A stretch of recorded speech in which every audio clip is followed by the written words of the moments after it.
Я бы хотел первое слово сказать таким образом, что группа КВВ «Лиепаес Металлург» пригласила вас совместно с моими коллегами на эту пресс-конференцию. И я думаю, это будет какой-то исторический первый знаменательный такой момент, с которого начинается история украинской компании КВВ Групп здесь, на латышской земле. Спасибо.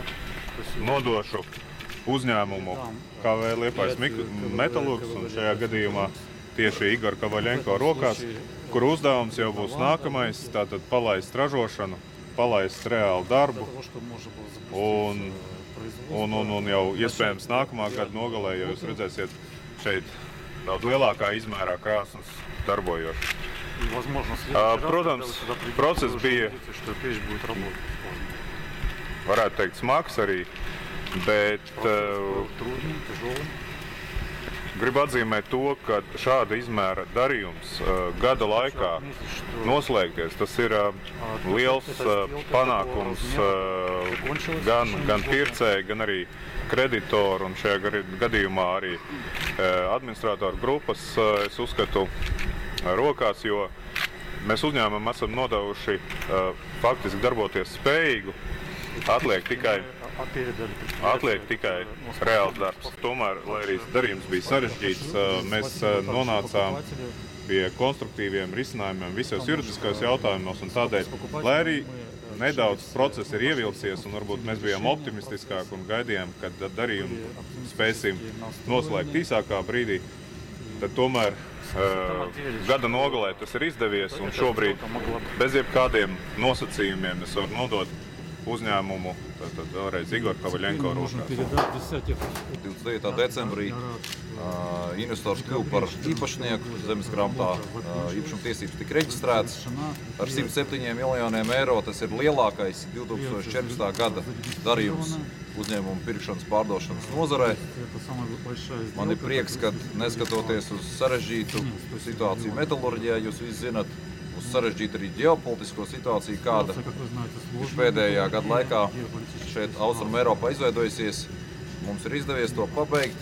Arī prieks par to, ka investors ir tieši no Ukrainas, varbūt tā kā Latvijas patriotam. Tāpēc apsveicu jūs visus un novēlu 2015. gadā šo pozitīvo ceļu turpināt. Galu galā runa ir par 0,5% no mūsu koprodukta.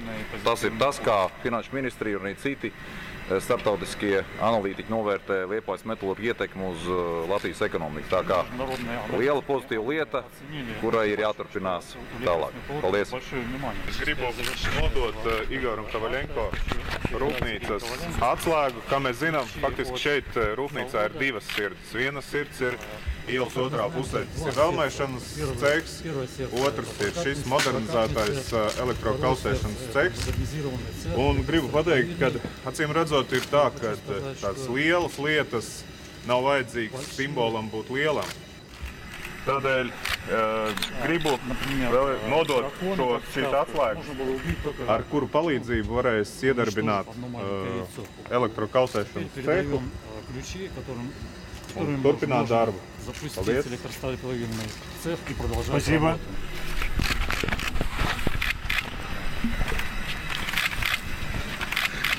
Туровский, ключи забирать. Спасибо большое. Я очень рад, что мы наконец-то стали собственниками такого хорошего актива, как Лиепаес Металлург. Я думаю, что в ближайшее время однозначно, я опять-таки хочу комментировать речь предыдущего оратора о том, что мы обязательно встретимся, когда эта печь будет в рабочем состоянии и производить прибалтийскую сталь, которая, я думаю, так необходима и для региона Прибалтики, и вообще в целом для интеграции в Евросоюзе. Я думаю, что эти символические ключи, но не так часто будете вы видеть, что они передаются из рук в руки, уже они попали в мои, так скажем, руки, которые я постараюсь обеспечить для того, чтобы было хорошее производство, и были рабочие места, и было все остальное. Поэтому, теперь могу только сказать, до новых встреч, когда печка заработает. А заработает она в ближайшее время. Господин Туровский. Я думаю, что мы эти ключи должны с тобой совместно наладить производство. Никому не отдавай, потому что дубликаты невозможно подделать. Я хочу сделать такое короткое заявление, которое я уже делал многократно.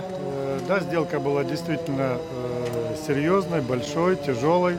Она длилась несколько месяцев. Весь этот период времени я находился уже непосредственно в Лиепае, непосредственно на предприятии.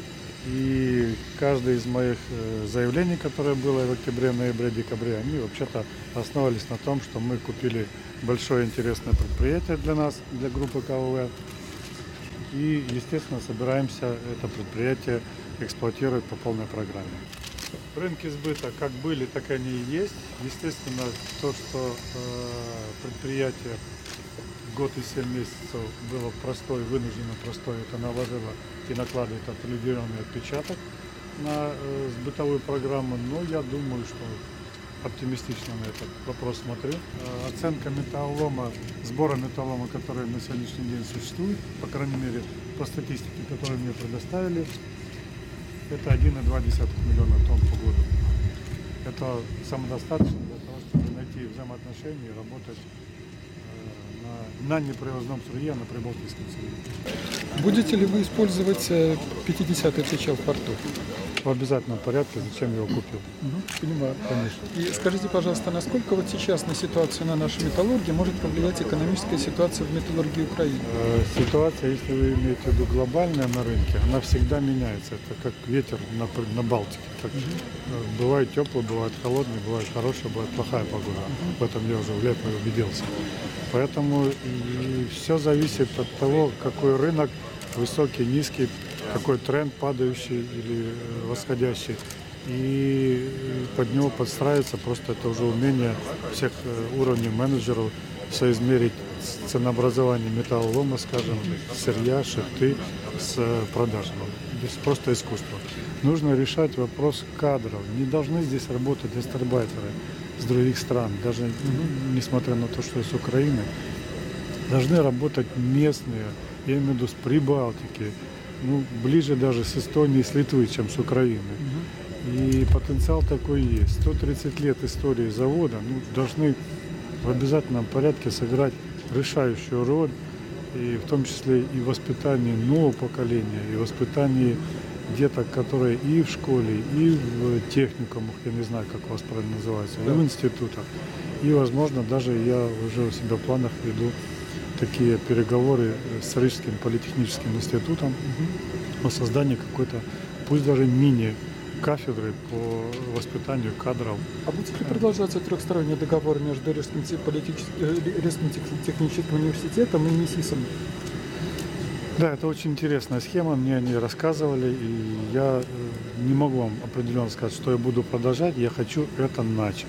Если такая традиция была, и она устроит по всем канонам, что мы сможем воспитывать кадры, новые кадры, да, конечно, это однозначное решение и мое, и акционеров будет. Vai līdz ar tagad aktīvu nodošanu prudentības līdzdalību maksātnespējas procesā ir noslēgusies? Jā, tieši tā. Principā tieši ar 29. datumu, kad arī tika noreģistrēts īpašuma tiesības investoram, labi vēl atsevišķi tā teikt detaļas un nianses vēl janvārī bija jāpalīdz, bet principā mūsu darbs ir pabeigts, investors ir atrasts, uzņēmums ir pārdots.